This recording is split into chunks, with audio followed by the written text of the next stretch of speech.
Coming to you live is the Auto Hub Show, changing automotive one show at a time with Ian and Jeff. And here we go. Who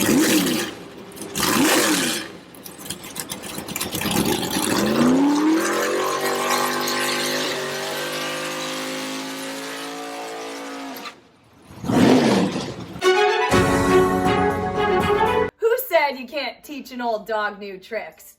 Hi, I'm Gail Rubenstein, the founder and CEO of a company called Retail Resilient, social selling for the car industry. And we help auto dealers, auto agencies, and vendors in the auto industry sell more cars, service more cars, and make more money using our social selling strategy. That includes TikTok, Instagram, Facebook, LinkedIn, and anything else you can think of. So if you're looking to invest thousands and make millions, we're definitely the social selling company for you. Like I said, who said you can't teach an old dog new tricks? If you run a service drive, you know these days first impressions matter. But when your advisors are tied up with inbound phone calls, they tend to neglect their other, more important duties.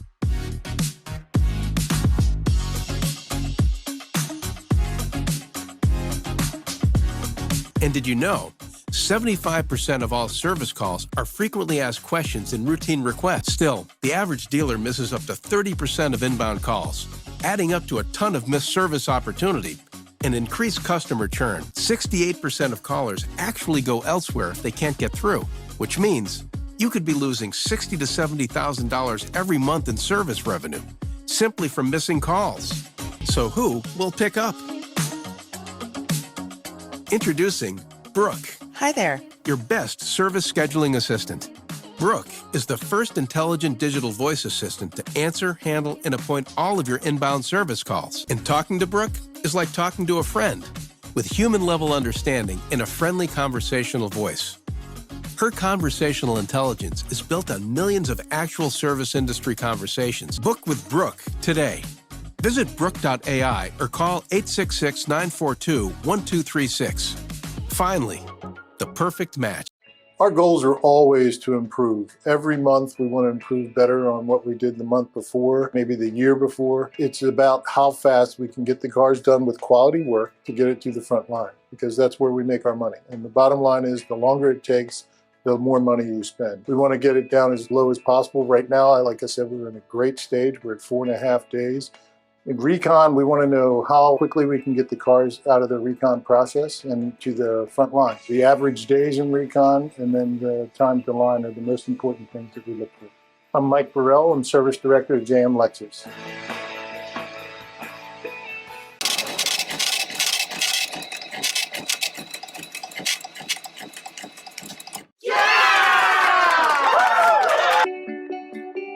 Larry Feldman is probably the most amazing trainer that I've ever experienced in this business. I've been in the car business now for 35 years, and I've seen quite a few trainers. A lot of them are pretty good. I mean, really, I get something out of all of them that I've seen, really. But Larry is in another class. I really mean that. His training is literally riveting. A little while back, I sat in on his first training that I ever sat in on. It was for new hires. I still remember. I'll never forget it. About 25 people in the room who'd never sold cars before. And after 2 hours, I raised my hand and Larry stopped what he was doing and said, yes. And I said, maybe we should take a break. And literally, I'll never forget it. All 25 people turned around, looked at me and went, well, we're okay. And he kept going for another 2 hours. Since then, I've seen a few other of his trainings. I've hired people out of his classes. All I can say is, you got to give him a try. Alrighty, so we're going to go with our disclaimer. So good morning. Go ahead, Jeff. Go through our disclaimer, please. Well, yesterday we missed out on the disclaimer. So frankly, the disclaimer is that the views and opinions shared here in the show are those of our guests and not necessarily that of the Auto Hub show. And we do apologize if we say anything that should be disclaimed against. All right, so go ahead, Jeff. Good morning and welcome. Hello, good morning, and wherever you're watching us from, good afternoon, evening, maybe. And today we have us here live from the floor at Used Car Week 2022 in sunny San Diego. And for those of you who don't have sunny, too bad. And we have joining us today two great guests. And starting at my far side here, we have Scott Pechstein from Digital Airstrike. Scott, would you introduce yourselves. Tell us about your role, a little bit about the company. We got time because there's only two of you, so go for it. By all means, it's always a pleasure to be here. Thanks, Jeff. I'm Scott Pechstein. I'm out here in sunny Southern California. It took me a whole hour to get here this week. Digital Airstrike. So we are out of Scottsdale, Arizona. We've got a little over 7,000 clients, and we do a lot. We do a lot, Jeff, for clients. We're not only auto endemic. We've got other verticals as well around the world. We're in 10, 11 different countries. So we do a lot from the digital marketing side to once a lead comes into the CRM, and ultimately we help our dealers sell more cars. Rock and roll. Perfect. So I got to tell you something. You guys have my favorite logo. I love that. And I mean, man, I I keep asking you for pins and I never get them because I never walk by the booth, but it's a terrific logo and it makes a point. I've got some swag for you. Okay. I know people. Actually, it kind of fits being in San Diego because right across the water is a whole bunch of targeting stuff. So next we have with us a new guest of the show. We have Doug Reeves from, okay, I'm Canadian, remember this. So AtoZ Sync, but in the States it's Z. And I only find the Z gets caught up in the sync, so AtoZ Sync. But Doug, please introduce yourself, tell us a bit about your company, and thank you for being here. Yeah, I appreciate you guys having me. And frankly, thanks for the hat. Always good to get new swag. Yeah, Doug Reeves with AtoZ Sync. We're based out of Denver. AtoZ Sync has pioneered a dealership experience platform. It basically guides a sale from lead to delivery and all steps in between on one platform. We empower dealerships who want to do either a traditional model with less technology or a one-person sales model. But really the biggest thing for us is let's make sure process is done. Let's make sure customers are treated right. We're really focused on customer experience and making sure buying a car is enjoyable for both customers and employees. Fantastic. Fantastic. Thanks for joining. And go ahead, your first question, Jeff. Oh, it was very funny because outside when we were just doing our little introductions and talking to each other, Scott was chatting with you and said, "Hey, what a great mix you two are because you're doing A to Z, and Digital Airstrike does A to R, and you actually do what happens after when Digital Airstrike gets their job done." And we're tending to find in the industry sometimes they do their job, the dealer pays you guys, hopefully handsomely, and you do your job, get them all this stuff, and then they go, boom, they drop the ball. Yeah. So it's great. So you're also mentioning that you do smaller operations. Is that correct? Like you're just focused around a one person operation? Yeah. So a lot of dealers right now are recognizing the fact that we can really speed up the sales process and really cut our variable expenses if we just let one person take a deal from start to finish. And it ends up being a lot more profitable, a lot more enjoyable for customers and employees. And so we have a lot of clients that do just that. But we have dealerships that utilize our system in a traditional model as well. But the constant amongst all of our clients is it's all about the customer experience. We need to get back on the customer experience. It's gotten too easy. We've taken them for granted for the last 12 months or so. And in the end, that's what it's all about. Okay. And Scott, so tell me what your opinion is on how things are happening now. And we're all loving to slag on everybody because, oh my God, the bottom's going to fall out and we're all going to be running around panicking with chickens' head cut off. But what's your genuine opinion on where we stand currently in the industry and how we're handling things? I'll start where Doug left off. So you've got to start with the customer in mind. Anything and everything you do. They have a saying at Amazon in the meetings, before they start a meeting on the whiteboard in every meeting room, how does the customer win? And if they can't answer that question, they can't relate that meeting that they're about to have back to the consumer winning, they don't have the meeting. They cancel the meeting, they walk out. Business is out, right? So I think that's what we've got to get back to. Doug just mentioned it. I'd argue that it hasn't been over the last 12 months. We've been letting it slip now for years. Agreed. Yeah. We've been letting it slip for years. And, selfishly, we've been saying, if we do this, how does the dealership benefit? How do I benefit as the general manager, the sales manager, the used car manager? And what we're experiencing now, I don't think the bottom's going to fall out, right?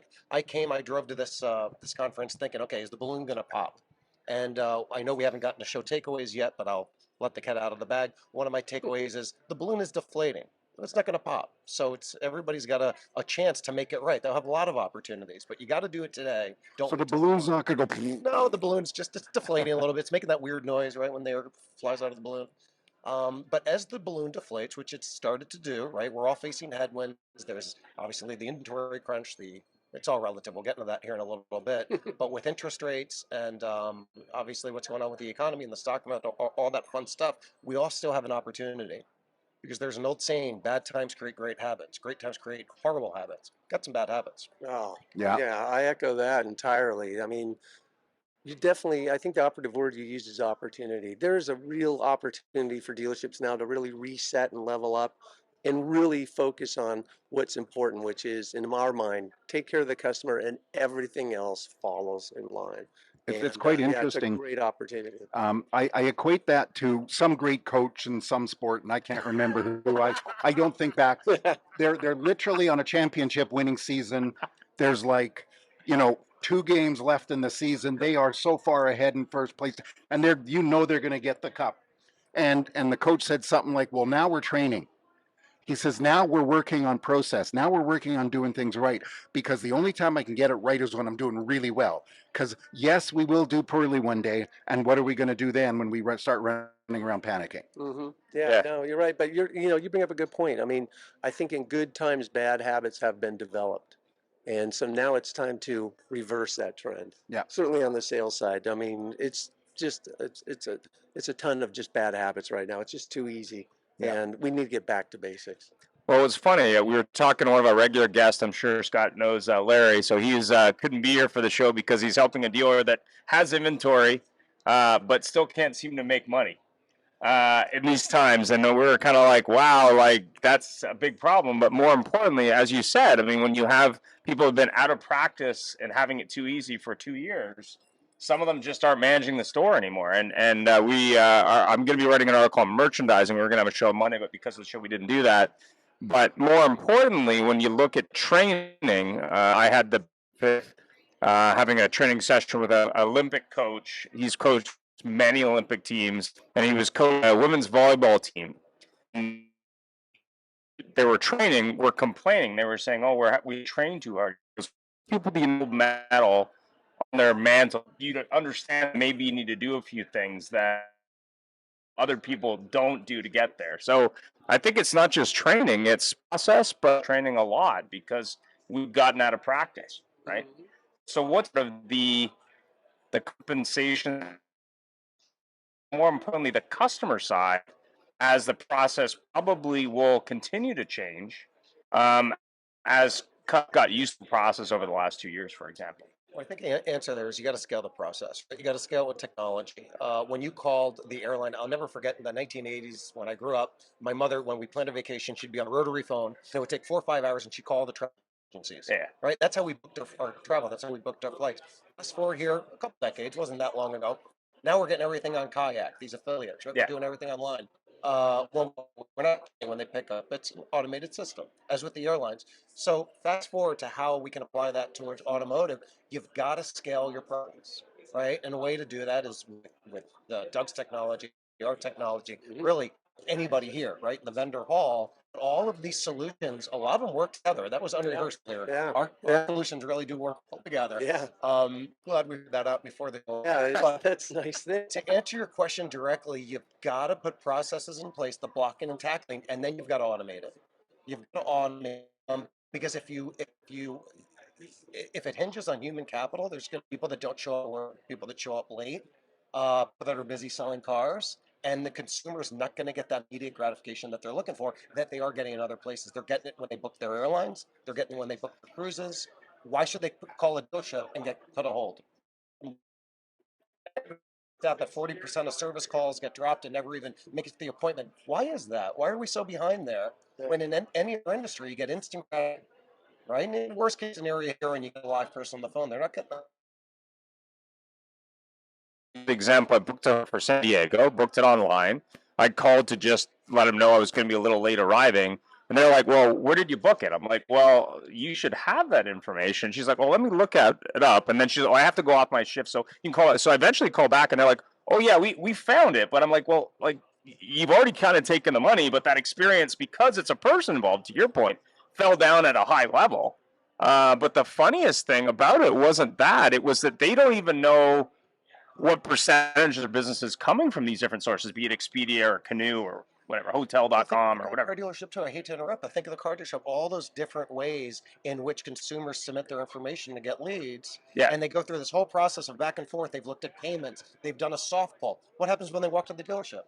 They run to the first sales rep. In a lot of cases, I don't want to make a blanket statement, and they start all over, just like you did with the hotel. That's Yeah. what we've got to eliminate. We've got Yep. to scale those processes. So what's your advice to dealers that don't have a process now or have a broken process? Or I mean, we were talking early days of the pandemic, we're using like Microsoft Teams, or they're using like Zoom somewhat, or they got salespeople like using a phone and hoping to work it out. I mean, what's your advice to those dealers that maybe don't have a process right now? You've got to embrace the technology, right? And for a lot of folks, that's taking a step back in order to take 2 steps forward. Listen, changing a CRM, changing a DMS is not easy. Yeah. A lot of times it's necessary. So you've got to put yourself in the consumer's shoes. On a Saturday, don't go into the dealership if you're a GM and shop your dealership as if you knew nothing about the dealership, and put yourself in the consumer's shoes and see how that process goes. Do a lot online and then walk in and see what the process is. Send your neighbor in, send your sister in, send your cousin in. And that's a lot of times we have tunnel vision, right? We're in the dealership. I'm in my own business. I don't look at our business a lot of times as an outsider would. So to answer your question directly, look at your business as an outsider, go through that, take a day off of work and do it, and really learn from it, and then embrace technology. Do the undercover boss thing. Walk in with a costume on. So Doug, this is actually becoming a common point here. What we're doing when a customer contacts the dealership seems to be perhaps falling down because all the systems do their job. The AI is reaching out to them and pulling them in, and then they get a hold of somebody that says, "Don't got one." Where do we go from here? How do we fix that? And one of them is, like you said, Scott, go in and see what's going on. But eventually people have to contact somebody in the dealership somehow. Right. The days of the totally automated are temporarily over, maybe. No, I don't think it ever should be, frankly. I mean, I agree with what you're saying. I mean, in our mind, one of our clients said it best. Technology should make a person's job easier, but not necessarily take their place. It's still a face-to-face, it's still a personal relationship that's important. And I think what dealerships have to do right now is they have to, like you said, they have to take a look at what they're doing and say, wait, this is all broken. Start with the consumer, work backwards to what you're doing, take a look at your processes and realize we're not doing it. Virtually every client we talk to and anybody we talk to right now says, process is out the window. Nobody knows how to sell a car. Frankly, if you really think about it, there's a percentage of people right now in dealerships who have never sold cars when there was any sort of inventory. Yep. They think that the current state is the way it's always going to be. And the smart ones are going, and we know it's not.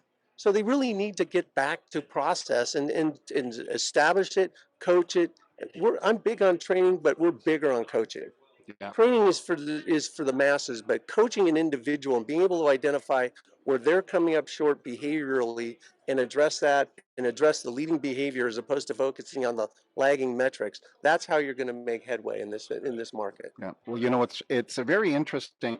We're starting to experience that up in Canada now because the Socialist Republic of Canada has just brought in a tax on cars over $100,000. Okay.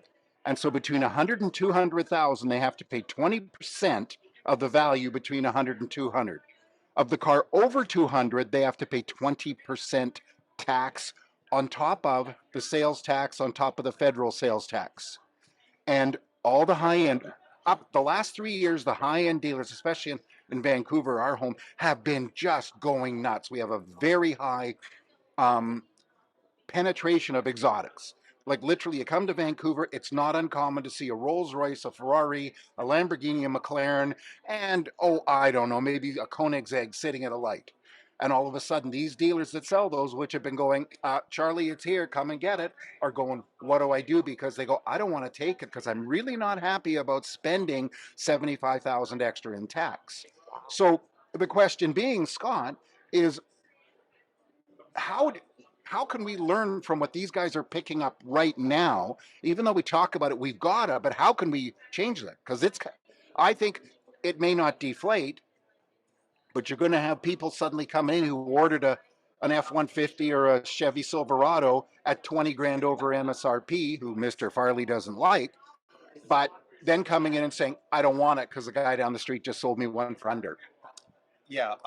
Well, first thing, I'm still got a little shell shock on the fact that you just dropped there, and that's horrible. Yeah, Yeah, that's it's not good. shocking. But our prime minister can have $6,000 a night hotel room just because. Well, you got to pay for it somehow. Exactly. So I'm going to quote Doug, my new friend Doug. It's a race to the relationship. And if that relationship is in place, no guarantees. Oh, we're good friends. We trust each other. Spend the extra 75 grand or whatever that example was. Right. But you're going to lose every deal without that trust, right? Yeah. You're going to lose every deal without that trust. It's a consultation. It's like going to a doctor's office, right? Selling anything. Doug and I were selling probably before all this craziness of the past couple of years. So we've probably got some good habits. You've got to do your fact finding, right? You're not what I always tell the sales team. You're not pitching, right? Somebody walks into a doctor's office. Who's doing the majority of the talking? The patient, right? You got to get the patient to talk, and you've got to go through that. This is going to sound so elementary and basic, but the needs analysis. Remember the needs Yes. analysis from years Yes. ago? You know, or Yes. what are you shopping for? Are you shopping for something sporty? Or are you shopping for something safe? And really hit those buttons. So to answer your question directly, after you've conducted that consultation, built a relationship, it's going to be easier to have that conversation. That conversation's still going to suck, by the way, but it's going to be a lot easier to have that conversation now that you've got to get not the dealership, but the consumer's got to shell out another 10, 15, 20 grand in taxes. But it's going to make the conversation easier, and it's going to be easier to retain it. And the other consumer's best option to go somewhere else. Well, if you have the relationship, they'd even pay more. Yeah, you know what? Know that. And I would echo what he said. We're seeing it all the time. We have a lot of dealerships that do a one-person model, right? And that one-person model affords the relationship that you talk about. It's a truly consultative relationship, and it has bore out metrically that it's worth more gross. People will drive farther and pay more to be treated better, and it shows all the way through the transaction. I mean, I've always equated it to, I mean, when I want to go out to dinner with my wife, I'm not going to go to Applebee's. I go to a high-end restaurant. I mean, the food is the food. Sure, it's a little bit better, but I'm paying for the experience. Yeah. And that's what people want. And you give them the experience, they'll pay for it.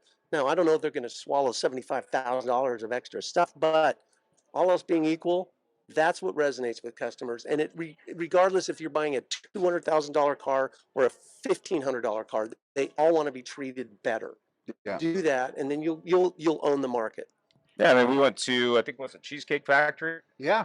And it was interesting because Jeff's wife, Shelly, she has some allergens to a few things. But what was interesting is I went to one maybe 10 years ago, and there was a person there asking the cheesecake guy the calorie count on the menu for like heavy items.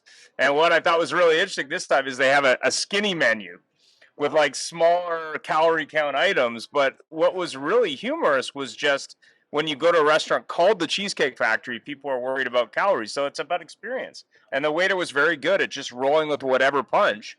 And I have to say the service was excellent. I mean, the food, I'm sure, is the food. But at the end of the day, they're clearly adapting to a market that's much more calorie conscious that's on the menu. But more importantly, people have questions and they have special requests that might be different from city to city or customer to customer. You mean a special request like cheesecake for appetizer? Yeah, cheesecake appetizer. Yeah, they don't have that on the menu yet, but they're working on it, I'm sure. But what they did is they recognized what the consumer wants and reacted accordingly. Yeah. This industry, I think, for the most part, has been reluctant to embrace that same attitude.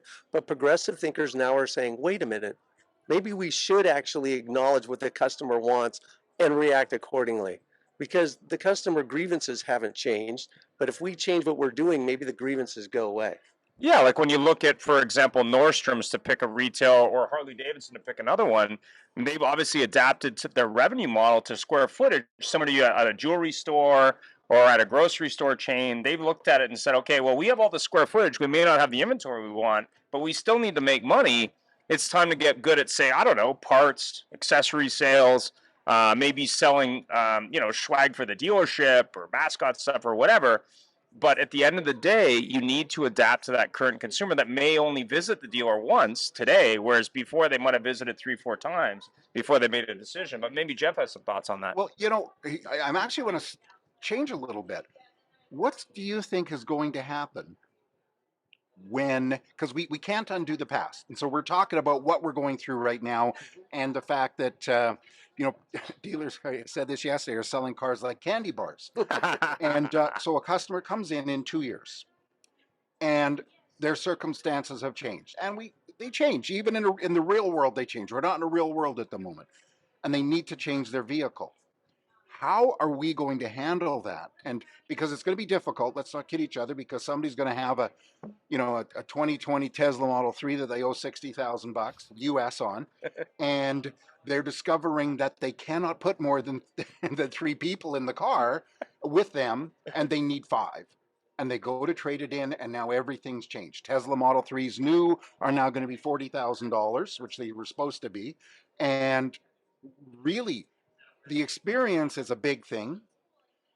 And we know the rest of it's going to be a problem. The rest of it will be. The finance will be a problem. The values will be a problem. Oh, yeah. How can we, as an experience, make that the least amount of painful without sounding repetitive on, let's say, the same thing? But literally, what would you think we can do? We've got to transition from salespeople, which we are today, dare I say, order takers, right? And it's not only auto; it's realtors. Realtors up to a couple months ago.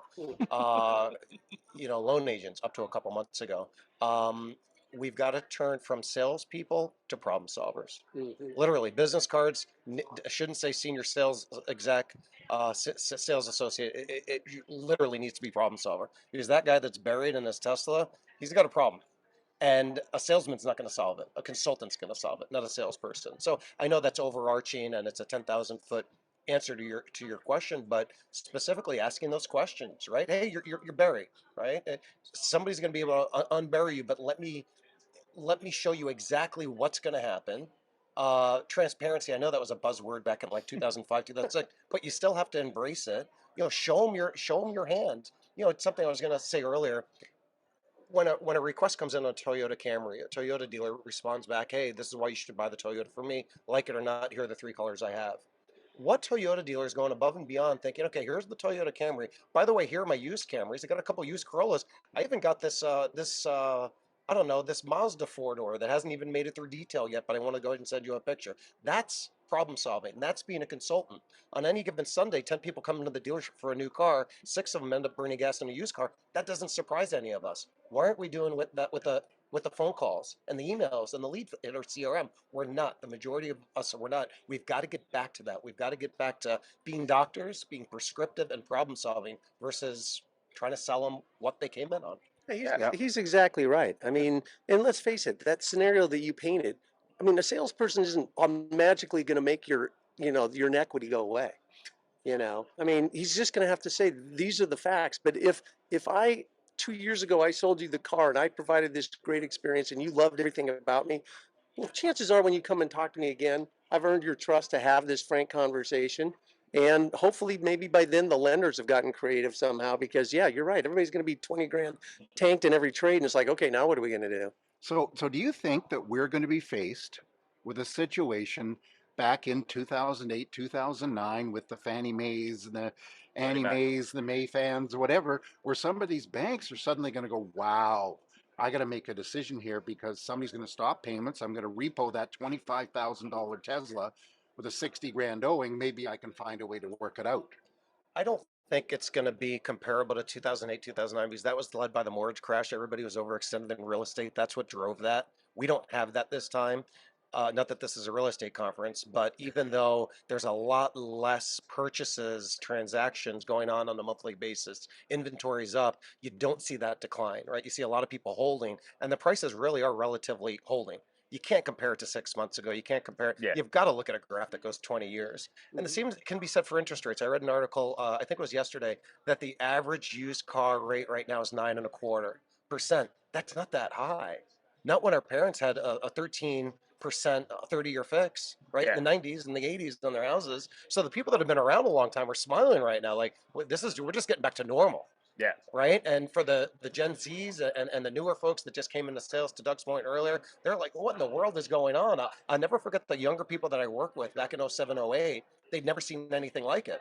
For us, it was just a repeat of the .com Right. burst, Yeah. right? In 2002, 2003. So it's all cyclical. To answer your question directly, I don't think it's going to be as severe as it was last time with the tow trucks, driving down the street with the Mercedes and the BMWs, and we're not going to have an implosion on the real estate. It will go down. It will reset to some extent, but I don't think it will be that severe. But we are facing headwinds, and they're going to get right. That the Fed's going to continue to raise points. Right, the 85-90% of shoppers are payment shoppers, not price shoppers here in America. Yeah. Much different in Europe, and I Yeah. don't know what it's like in Canada. Same in Canada. We're U.S. light. Yeah. Well, they Except for our- use debit cards in Europe. They have this weird mentality. They don't spend what they don't have. Yeah. We'll save that for a different topic for another day. Yeah. But we will correct. It will take some time. Cyclically, if you look at the historical trends, it's not going to be a V. It's going to be a U. And 2023 is going to be a little bit comparatively rough. But compared to the last 15, 20 years, it's just the clouds are coming in. It's a little bit of rain before the sunshine. Well, some are going to have to put on an umbrella, which is some of these people just don't understand that. They think they can walk out because the rain will just stop. Yeah, some people don't own again, the younger generation may not own a raincoat, but they'll figure out that they need one and they'll get I had sized somebody the other day on believe it or not, on a 2010 journey. We got them a 9.8 rate subprime somehow. And they went, fantastic. I'm not paying that much. That's way too high. Wow. We just sort of said, here, go to the bank website now. And they had it in their head. They were younger. They had it in their head. That was unrealistic for them. Well, when you look at leasing, I had a buddy buy an X5M the other day, and the sales consultant who's used to leasing BMWs, probably been doing it for years, he's used to that 1.9% lease and telling the story, you should lease, here's why. He goes, oh, great news, it's only 9.5% interest on this BMW lease. And I'm going, yeah, but the finance on the certified is 1.9, but you're telling the story on 9%? I'm not saying you shouldn't, but you might want to at least give them the option, dude. And he's like, well, but it's never been this high. I'm like, yeah, but it has, just not in recent memory. Right. So to your point, I mean, the salespeople need to get used to at least giving people options and explaining it, right? Yeah, they need to know them. Yeah. I mean, that's where management needs to come in. They need to be educated. They need to understand everything so that they can then relay it to the customer. Oh yeah, I mean, when we were on a show and they were talking about internet leads during the pandemic, and they said still 30% of the leads received no response at all. And I'm sitting there and I'm going, okay, if I'm a dealer and I'm trying to figure out how to make more money, whether it be new or used, whether it be a lease or a finance, I think I should start by just maybe looking into the current status of the lead count. We conduct read it. We conduct a trend study every year with over a couple thousand clients, and the number of non-responses have gone up. It's gone up 6 or 7 basis points from the last time we did the study. So it's right around a third. A third of the leads that were submitted into a CRM never got a response.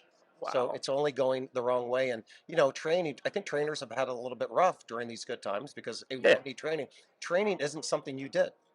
Training's something you do, right? You see a big rip guy walk by here. It's not because he used to work out back in, 10 years ago. It's because he probably worked out this morning, and we've got to get back to that mentality. Yeah, I mean, it's got to be. Yeah, you're right. It's amazing to me how it's gone away. It's got to be part of the culture. So you mean you still need to train? Is that what you mean? Well, I had I was running a store with a group, and they brought in a new VP of Ops. And probably one of those people that we all talk about, the senior exec in the car dealership industry, narcissistic. This described this guy perfectly. Right. However, other than his line, which says, if you don't like the way we do it, we'll give you a reference to your next job. The best thing he said, that other one sucked. The best thing he said is, if you want to double your business, start counting your traffic. Lot traffic, leads, and you're going to have your eyes open wide by how much you're actually losing, because nobody pays attention. Zero. The person that walks on the lot and walks off, and the person that sends a lead in, and we know that person sending in 6, 7 leads at the same time. They go on whatever site, Toyota.com, Honda.com, Chrysler, whatever they're called today.com, and they go, tell me about your car. And somebody goes, coffee? Mm-hmm. Cigarette? Or like Ian experienced, another dealer the other day walked in, brand new store, $40 million building minimum. And there's 12 guys on 3 floors, and they're all doing this. as he walks in. on TikTok. Oh, wait a minute, there's a guy. Back away from him. So it's definitely, these habits have to be corrected, and So really, training is a one big. third, one third leads not handled. How much of that do you think is just because they don't have to? Or 100% of it, right? Because the cars, again, up to probably a couple weeks ago in a lot of dealerships, the cars were all accounted for, right? Anything going in that truck was already accounted for. What's the highest you've ever seen it where it was absolutely doing their best? I mean, as an industry, what's the As far as the highest non-response rate? or the low? I guess the lowest Yeah, non-response rate. Yeah. it's similar to where it was in 05, 06, 07 right now. Right? Really? Those good times when the process, went down the drain. Mm. But then something magically happened in 2008, 2009, 2010. Mm. Right? People were happy to have jobs versus they didn't have to go to work anymore. Now they got to go to work, right? That's the difference. And that's where we're, you see all these people, oh, I want to work from home. They're whining this, that, the other. And these corporations are opening up their offices. Okay, everybody come on back. Well, I don't want to. I'd rather quit my job than not go back. Ask that person a year from now, right? If they're willing to go back, they'll be begging to go back. You mean Mr. Musk's tweet from the other day? If you want to, if you want to come into work, come into work. If you don't want to come work, you're out of a job. Yeah. I'll talk to you in 6 months when you need the money. Oh yeah, and this is a thing that we definitely see now. Dealers are begging for staff. I had sent a car off to a Nissan dealer, bought a Leaf, and I sent it off there just to make sure. And the service writer was very good. I said, "Hey man, you're really good at your job." He said, "I damn well better be, because I ain't doing my job. I'm doing everybody else's." And I thought he was just complaining. And then when I got the email with the invoice, he's the GM and he's working the service desk because he can't get people. So I tried to introduce him to Larry Feldman, the Career Changers USA, one of our favorite sponsors, and yeah, maybe even Canada. But yeah, it's we're going to start seeing. I do believe we're going to start seeing dealerships turning down people within 6 months because there's a lot of people going to be out of work. All the big companies are laying them off like crazy. Yeah, well, when you look at 1993, and not to bring up the past, but in 1993, that was before I was born. I mean, there were no jobs. Like jobs, what are you talking about? You took the job you needed. But I hear things like quiet quitting. If you're telling me I have to come into an office, I'm only coming in on my terms. And I'm sitting there and I'm going, because we had a show and they were talking about we can't find any staff. It's not like the people went away; they just don't want to work doing something, which is kind of interesting. But more importantly, when you look at dealerships, cross-training staff to work with solutions, to work with software, to work with digital, to work with consumers that maybe have a different point of view of buying a car, that's really what the future is. I mean, I was at this Hyundai store, brand new store. They have one car in the showroom, huge showroom. They got, I think, 20 service bays. They don't have enough technicians to serve the service bays. So the owner's storing his car collection, I'm not kidding, in service bays. And I'm sitting there going, okay, so why is this car here? Oh, well, we don't have a technician to use the base, so he just wants to store his car there. I'm like, really? He's like, It's a garage. yeah, it was just kind of crazy. And they don't want to buy used because, well, they're just too much money. Yeah. So, well, I mean, let's face it. I mean, that's you could have a whole separate show on the career of the industry and how do we attract talent and get that. Yeah. I mean, let's face it. I mean, one of the benefits of what we've seen with our clients, and certainly who have embraced the one-person model, is we've redefined what a car salesperson is. We call them client advisors. It's a holistic career, not a job. It's more fulfilling. The culture of the store, to your point, is one about training and coaching and developing. So if I've got a career where I'm getting paid well, I do a lot of activities, and my management is always encouraging my abilities and improving my skill set, why would I ever leave? And that's the 100%. This has been the thing that we've talked about. I've been in this business a long time, and it's the number one thing: treating your employees well.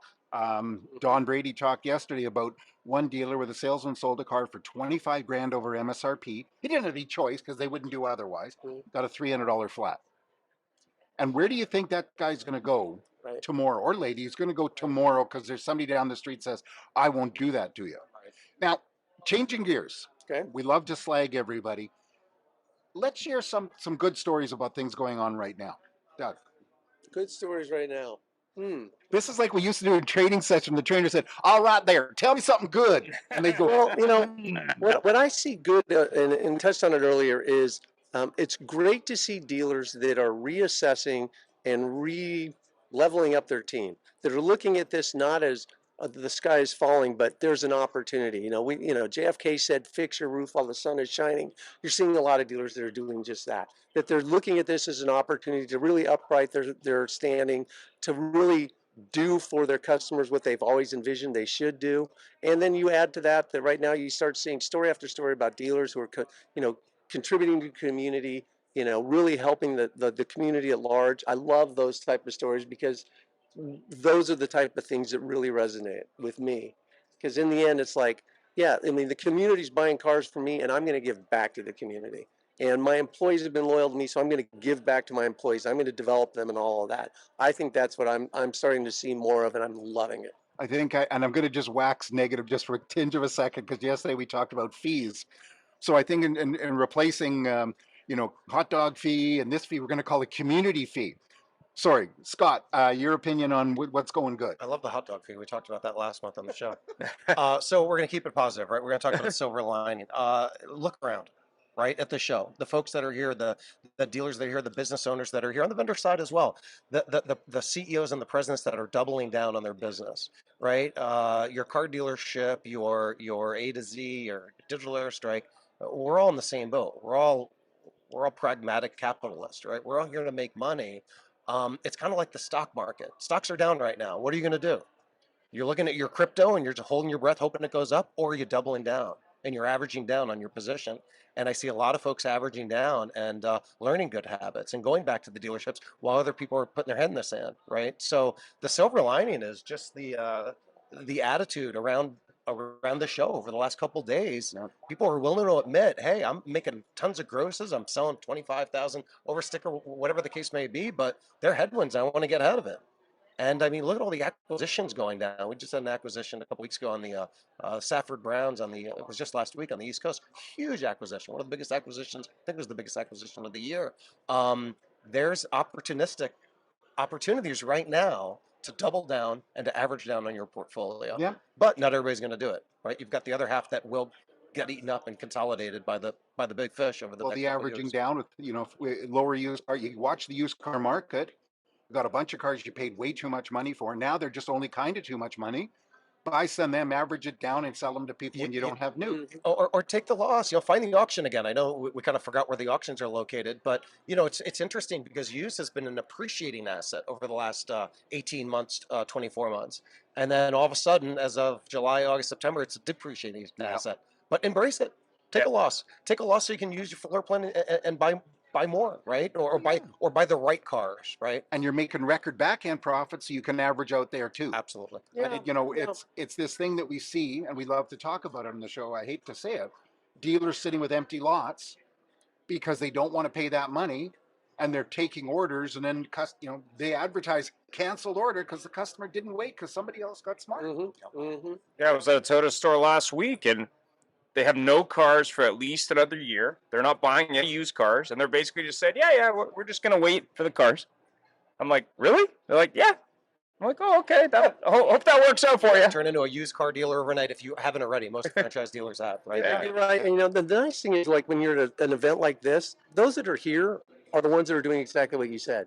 They're the ones that are looking to invest and looking to make changes, and that's why coming to events like this is generally, in my mind, it's generally a positive feeling because it's only those that are curious that are coming. Those that aren't are sitting at home and not going to attend this. And I love coming to events like this because it invigorates you and it gives you hope that, okay, this is great. Things are going to happen. This is going to be good.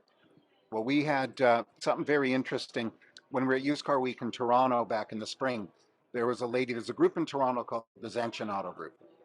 And they are about 27 stores, started by the father who came over from Italy, worked in a dealer, bought one of those success stories. His two daughters are both, executive VPs. And they talked about during COVID how their families, their father, and their GMs were in the stores washing cars, taking phone calls, everything had to be furloughed because nobody knew what to do. And she used the word furloughed. She did not say laid off, did not say let go. She furloughed them and continued to pay each of them. And now they just picked up two giant Mercedes stores. And when we were talking, I wanted to walk up to her, which I couldn't because everybody was going around. Hey, I would love to work for you because you're the best. for anybody. It's great. You want to hear an interesting story? So, dealer group in Colorado Colorado's a 6-day. So COVID hits and they went down to 5 days. Said, okay, we're going to be closed Sunday and Monday. Now that COVID's happened, other than one store, all of them are still 5-day-a-week stores. Their employees love it. Their continues to just rise. They just realize, wow, this was an opportunity for us to adopt a new reality. And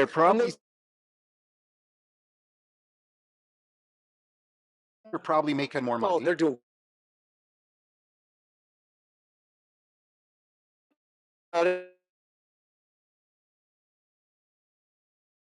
again if you want another point. But other than that, all the rest of the stores are like, no, we'll just do Tuesday through Saturday. Easier scheduling, everybody's happy, everybody gets 2 days off. It's great. It's like when someone enforce me differently and no turnover. None. Bad times create great habits. That's wow. Happy accident. I mean, there's dealers that have been doing fleet for years, I mean, And forever. then somebody tried to open Saturday and they had all their windows broken magically.